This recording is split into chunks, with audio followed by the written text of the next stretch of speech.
सावन भदौआ बरसेलन बिजली तड़पे बहुत, बिजली तड़पे बहुत।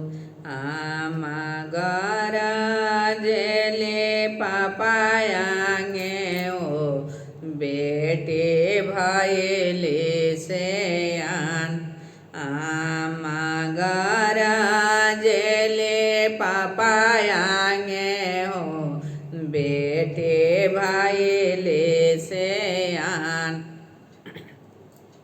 चाची गरजले चाचायांगे हो बेटी भइली सेयान, बेटी भइली सेयान।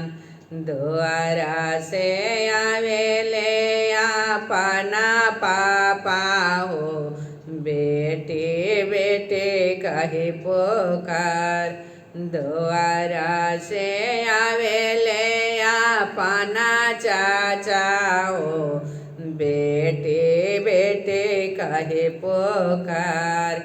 आसो के लागनिया बेटे माफा करिहा हो इज्जत रखे हमार। आसो के लागनिया बेटे माफा करिहा हो इज्जत रखे हमार। जब पापा रने लाड़े काया बोदे हो इज्जत रखाने तोहार। जब चाचा रने लाड़े काया बोदे हो इज्जत रखाने तोहार। अब पापा भाई ने साजना जोगे हो इज्जत रखस भगवान। अब चाचा भाई ने साजना जोगे हो इज्जत रखस भगवान। सावन भदौआ बरसेलन बिजली तड़पे बहुत, बिजली तड़पे बहुत। भाभी गरजले भैयांगे हो बहिना भइली सेयान।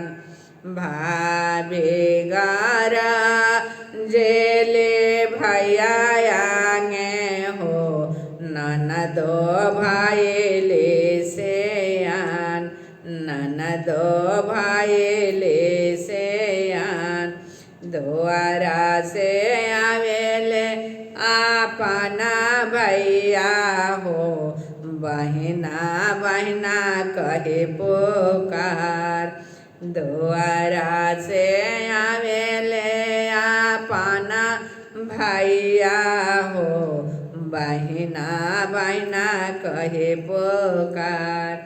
आसो के लागनिया बहिना माफा कर हो इज्जत रखे हमार।